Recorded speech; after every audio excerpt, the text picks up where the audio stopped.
Grief Talk with Vonne Solis, the clips.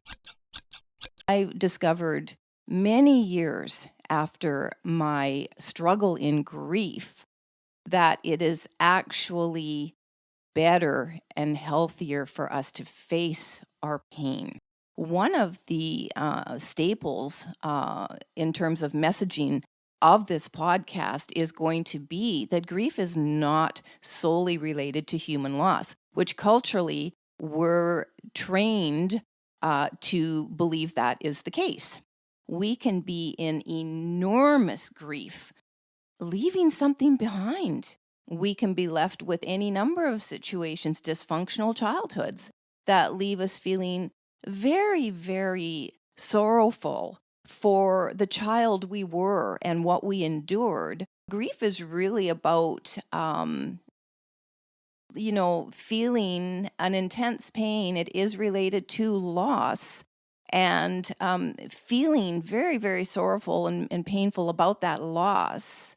And it turns into something that becomes much more complicated when we literally can't get over the experience. When I was writing Lessons in Surviving Suicide, a letter to my daughter, I wanted to cover as many, emotions as I could that were basically, I felt, preventing me from allowing myself to heal, to get out of this cycle that was really quite negative.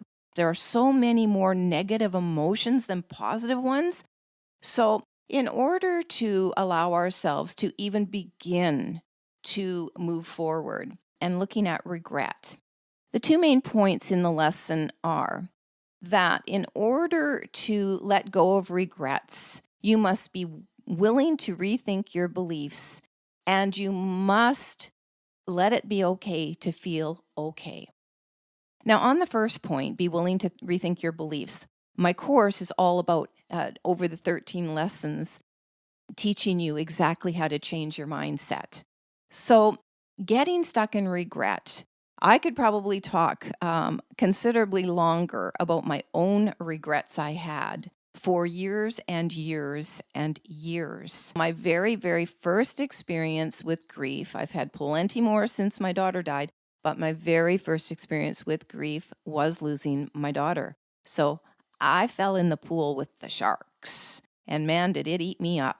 If we're talking about it in terms of death of a loved one, well, there's plenty of regrets to go around. Should have been there, should have done, should have, would have, could have, all of that. Too numerous to go into detail here, and it will be unique and individual for every single one of us. But what isn't unique is the regret.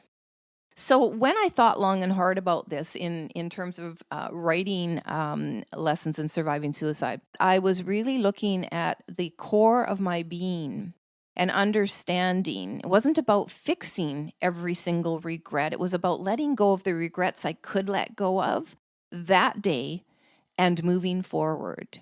I let them go.